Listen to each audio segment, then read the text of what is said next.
बर्बादी की तरफ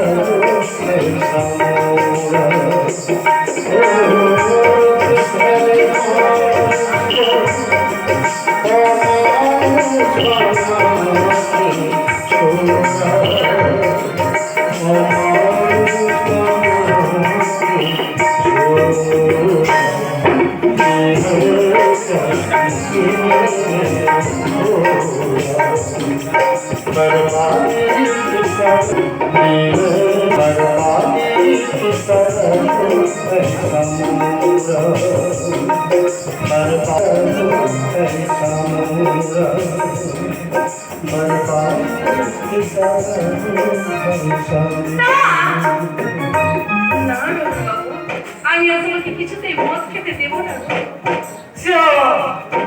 এই যে দেখছি ভূতের মুখে রাম নাম, যাকে এতদিন মদ খাইয়ে মাতাল করে রেখে নিজেই মদের বোতল মুখে তুলে দিয়েছিলে, আর আজ কিনা তার হাত থেকে মদের বোতল কেড়ে নিতে চাইছে।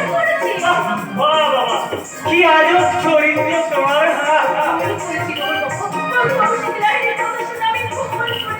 জানি জানি জানি ওই বৃষ্টালাই আমার সর্বনাশ করতে তোমাকে এখানে লাগিয়েছি। তাই তো নতুন ভালোবাসার চৌকিলে তুমি আমাকে একটু একটু করে পক্ষ করার বাড়াচ্ছি। তাই না রুচনা? তাই ঠিকই জানো, তাহলে কেন প্রতিবাদ করনি? প্রতিরোধ করার ক্ষমতা যার নেই, তার প্রতিবাদ করে কি লাভ? না না না, আমি তোমাকে কিছুতেই মদ খেতে দেবো না।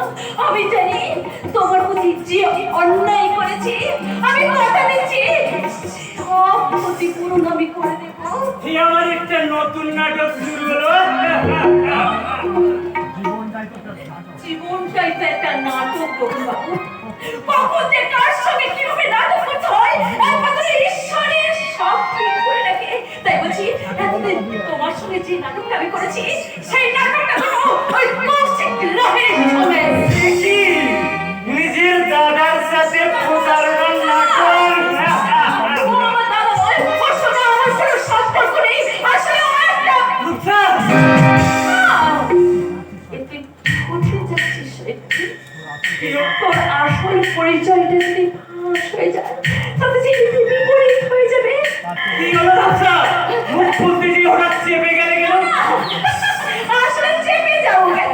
আসলে আমি বলতে চাইছিলাম ওই কৌশিক লাহিড়ির সঙ্গে আমি ভাই বোনের আমাদের তো সম্পর্ক নেই। আমরা হলাম মাসতুত ভাই বোন।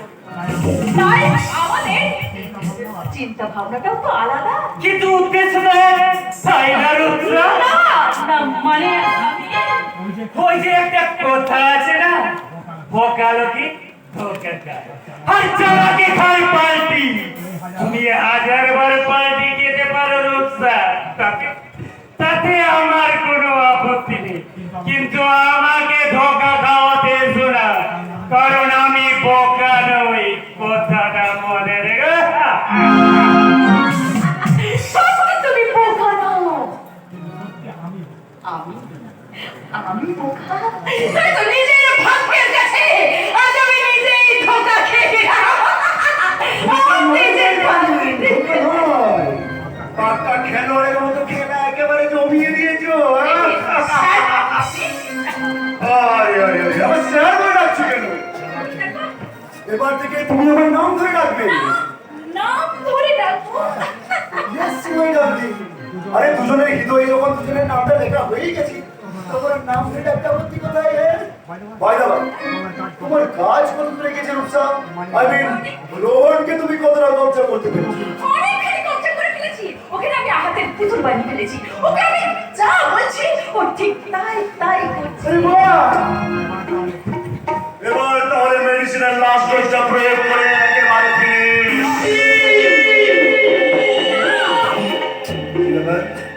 ফিনিশ করার কথা শুনে সবাই চমকে উঠলে কেন? আমি কি রোহনের প্রতি দুর্বল হয়ে পড়েছে? রোহনের কোনো ক্ষতি আমি করতে পারবো না। আমি অভিনয় করতে করতে আমি যে রোহনকে ভালোবেসে কি হলো রূপসা? তুমি কি অন্য কিছু ভাবছো? হ্যাঁ, অন্য কিছু ভাবছি। মানে কয়েক মাস আগে এই বাড়িতে একটা খুন হয়ে গেছে। আবার যদি একটা খুন হয় তাহলে পুলিশ তো আমাদের সন্দেহ করতে পারে, আর যদি সন্দেহ করে তাহলে তো আমরা দুজনাই ফেসে যাব। না কি বলুন স্যার? দূর একদম ঠিক আছে নাকি Kaushik? You are right, my darling. এই কৌশিকের নারী কখনো ভাসে না, বড় মন্ডলী ভাষা। প্রমাণের মতো তোমার প্রমাণকে দিয়ে খুন করে তোমার কারবারও আমি কেরোসিন ঢেলে দেবো। কৌশিক কি ভাবছো? আরে না, ভাবছিলাম তোমাকে নিয়ে ভাবছিলাম। কি ভাবছো? আর তোমাকে নিয়ে যত ভাবছি তত আমি কবিতা যাচ্ছি। হ্যাঁ, অসংখ্য কবিতা যেন মাথার মধ্যে কিরবির কিরবির করছে। কোনটা আগে বলি আর কোনটা পরে বলি। আমি কবি হয়ে তোমায় নিয়ে লিখে যাব হাজার প্রেমের কবিতা, ভালোবাসার কলম হয়ে কাটবো আচর তুমি যদি হও কোনো প্রেমের গান। দারুণ কবিতা, তুমি তো সত্যি কবি হয়ে গেছো। আমি তোমার জন্য ভালো গায়ক হয়ে গানও করতে পারি।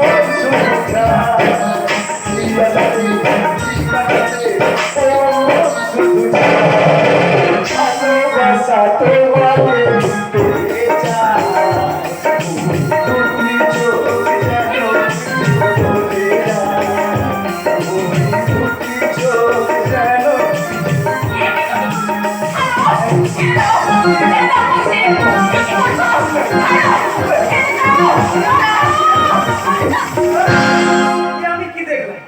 নিজের বোনকে তুমি, আমি ভুল দেখেছি। তোমার কি মনে হয় আমার চোখে ছানি পড়েছে যে আমি ভুল দেখবো?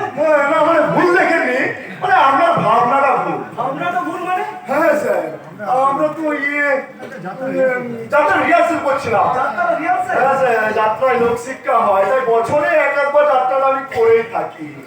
এই কাজের চাপে যাত্রার রিহার্সেলটা দেওয়াই হয় না। হ্যাঁ রূপসা, তুই এখন যা ওনার কাছে, কেমন? ওর ভালো করে সেবা করবি কিন্তু, দেখিস ওর যেন কোনো অসুবিধা না হয়। হ্যাঁ হ্যাঁ দাদা, আমি যাই।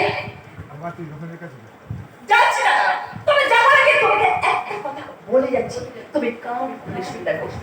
এখানে এসে যখন তুমি যেন আমার সাথে আমার যাত্রার রিহার্সেল শুরু করো না।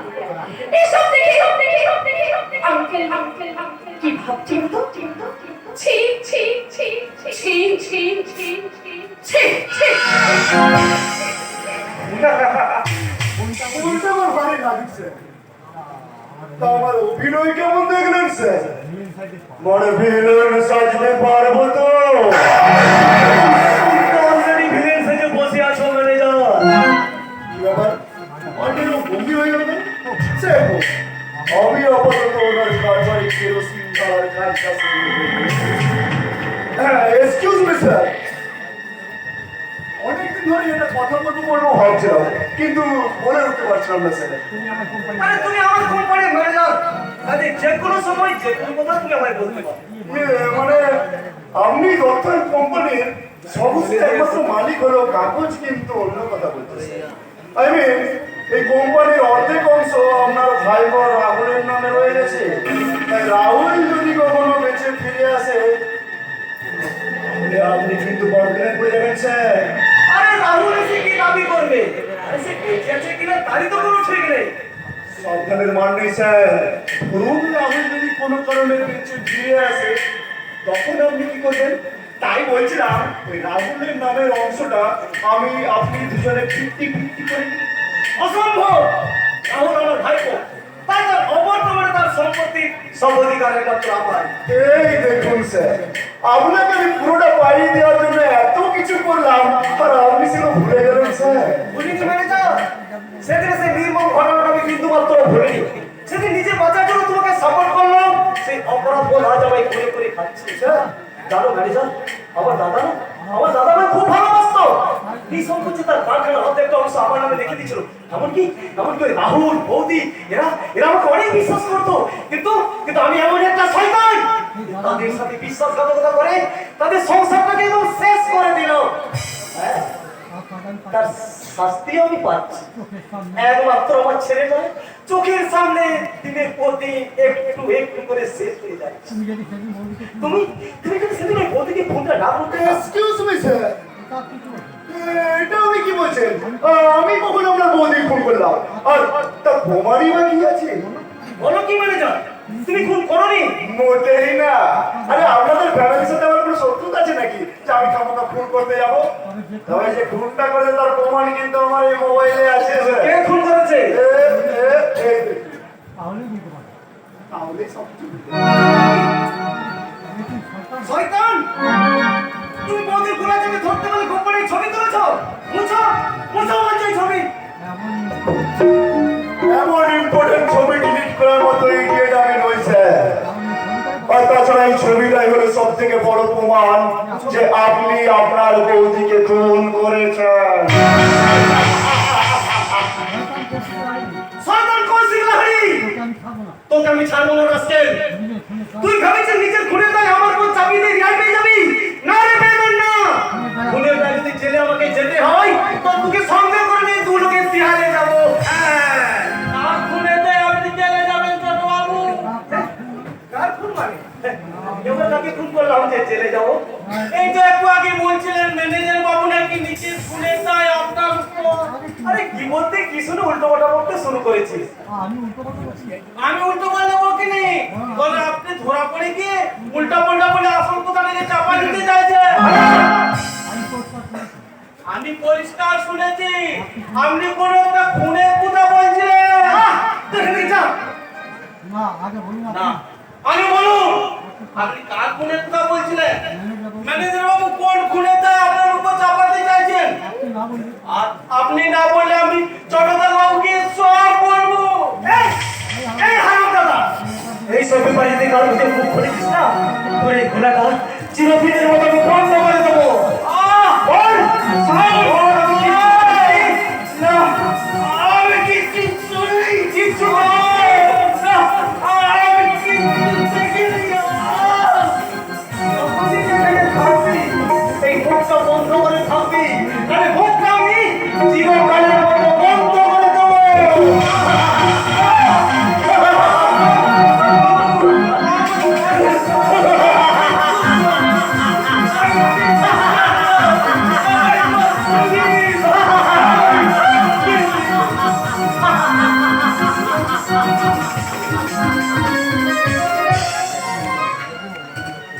না, এটা কাপড়ু। বইয়ের পিঠায় চড়ে সুপুরু শোয়ারছে কাপুরু শোয়ায় অনেক ভালো।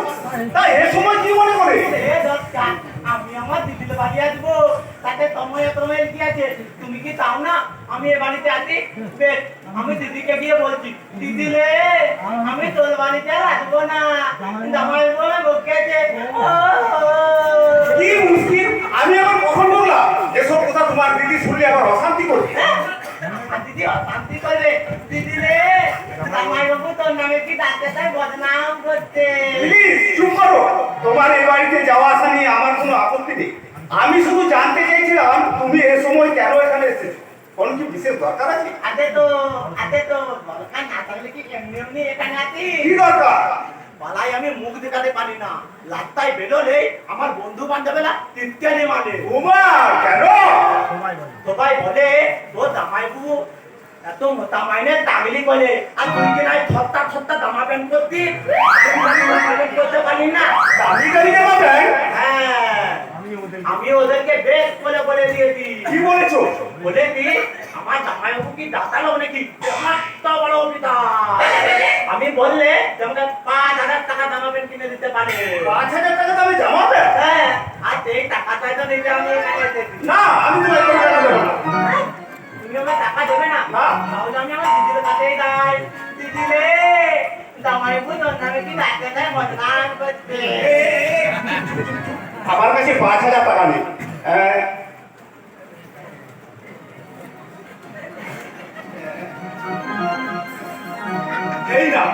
3,000 দিচ্ছি। 3,000 তাই ভালো, বাকি 2,000 তোমার কাছে জমাই হলো জামাই বাবু, এটা ঘরে এসে নিয়ে যাবো। 1,000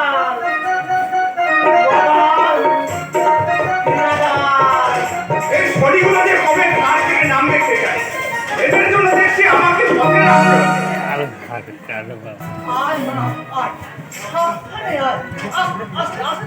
এ কি? ও এমন করছে কেন? কি হয়েছে ওর? ওগো, আমার সর্বনাশ হয়ে গেছে গো, আমার সর্বনাশ হয়ে গেছে। বাথরুমে পড়ে গিয়ে আমার পেটের বাচ্চাটা নষ্ট হয়ে গেছে। বাচ্চাটাকে দেখে তুই তো বেঁচে গেছিস, তোর প্রথম বাচ্চাটা নষ্ট হয়ে যাওয়ায় এ কি? তুই এমন অঘটন ঘটলো কি করে? অঘটন নয় গো, অঘটন নয়, এ ঘোর চক্রান্ত। চক্রান্ত? হ্যাঁ, তোমার বৌদি চক্রান্ত করে বাথরুমের মেঝেতে সাবান লেপে রেখেছিল। সেই সাবানে পা পিছলে পড়ে গিয়ে আমার এত বড় ক্ষতি হয়ে গেল। কি বলিস না, তোর উপর পড়ছে এত হিংসে। না, আমার বৌদি কখনো এমন কাজ করতে পারে না। পারে গো, পারে। অনেক কথাই তো তোমায় বলা হয়নি, আর বলেই বা কি হবে? তুমি তো আমার কথা বিশ্বাস করবে না। বিশ্বাস করুক আর নাই করুক, আজ বল কবে কোথায় কি ঘটেছে সব সব মনে করে করি বল। কি আর বলবো বাবা, এই তো সেদিন রান্নাঘরে ঢুকে দেখি সিলিন্ডারের নবটা খোলা। আমার বুঝতে অসুবিধা হলো না, দিদি ইচ্ছে করে গ্যাসটা খুলে রেখেছে। আমি রান্না করার জন্য যেই আমি ওভেনটা জ্বালতাম, অমনি সারা ঘরে আগুন জ্বলে আমি পুড়ে মরে যেতাম। কি বলছিস রে মা, তোর কথা শুনেছি আমারই গা কাঁপছে। না না না, তোর আর এই ঘরে থাকা যায় না বাবাজি। ওই যে তুই বড় বিউটি মাকে নিয়ে অন্য কোথাও ঘরে থেকে যাবো। অসম্ভব! যে দাদা আমাকে কোলে পিঠে করে মানুষ করেছে, সেই দাদার দুর্দিনে তাকে ছেড়ে আমি আলাদা থাকতে পারবো না। এত সব পুরোনো কথা ভাবলে চলে না বাবাজি। আজকাল ছেলেই বাবাকে দেখে না, আর দাদা তো ছাড়। কিন্তু একটা কথা আমি কিছুতেই ভেবে পারছি না, বৌদি বিউটির সাথে এমন আচরণ করবে কেন? হিংসায়, হিংসায়। হিংসায়? হ্যাঁ বাবাজি, এই কাকনের যে অন্তঃসত্ত্বার গল্প পেলে তোমার দাদা বৌদি যে 5 লাখ টাকা ফেলে নেওয়ার পত্র বেড়েছিল, তাতে বিউটি মা বাধা দিচ্ছে বলেই তোমার বৌদির এতটা। অন্তঃসত্ত্বার গল্প ভেবেছি মানে? ওসব অন্তঃসত্ত্বা টত্ত্বা কিছু নয়, সব তোমার দাদা বৌদির একটা বানানো গল্প। আমি না সেদিন আড়াল থেকে সব শুনেছি। কি শুনেছো? তোমার বৌদি তোমার দাদাকে বলছে নীলাদ্রি বিয়ের পর পাল্টে যাচ্ছে, আমাদের হয়তো আর দেখবে না।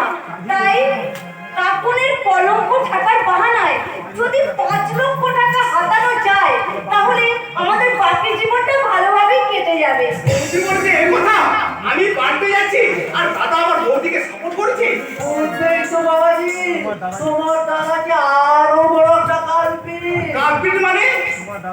তোমার দাদা তো বিয়ের নাম করে তোমার বোনকে বিক্রি করে দিয়েছে। থামুন! কি আজে বাজে কথা বলছেন আপনি? আজে বাজে নয় বাবাজি, আজে বাজে নয়। তুমি ভালো করে খেয়াল করে দেখো, তোমার দাদা কোথায় কার সাথে বোনের বিয়ে দিচ্ছে সেটি নিজে গিয়ে একবার দেখে এসেছিল। না তো, দাদা তো শুধুমাত্র ঘটকের কোথায় বিশ্বাস করি। ঘটক নয় বাবাজি, ঘটক নয়, ওটা ছিল একটা মেয়ে পাচার চক্রের দালাল। দালালের কাছে তোমার ভাই বোনকে বিক্রি করে দিল। না, এ আমি বিশ্বাস করি না, এ আমি বিশ্বাস করি না। দাদা কাকুকে নিজের মেয়ের মতো ভালোবাসে, তাই তাই দাদা কখনো এতটা নিষ্ঠুর। কিন্তু কোনো কিছু না জেনে শুনে দাদা তাড়াহুড়ো করে কাকুনের বিয়েটা দিয়ে দিল কেন? তবে কি তবে কি তবে কি সত্যি এর মধ্যে কোনো রহস্য? আমি ভাবতে পারছি না, কিছুই ভাবতে পারছি না। রাত্রির মনের মধ্যে এখন সন্দেহের সাইক্লোন শুরু হয়ে গেছে। ওর মনটা এখন পেন্ডুলামের মতো একবার এদিকে একবার ওদিকে ঘুরছে। এই সুযোগে চেপে ধর। বাবা তুমি বাবা বাবা তুমি আমি হলাম বাঁকা করে, আমি বাঁকা হয়ে করি, কিন্তু সোজা কথা বলি। ঠিক আছে বাবা ঠিক আছে। আমি এখন কি করি? আমি এখন কি করি? ওর উত্তেজিত মনটাকে ওর উত্তেজিত মনটাকে আরো খুঁচিয়ে দেবো নাকি ওর মনটাকে শান্ত করে দেবো? আপাতত শান্তই করি। এই, এই, তুমি বোকার করে আমার মনটা তুমি হঠাৎ করে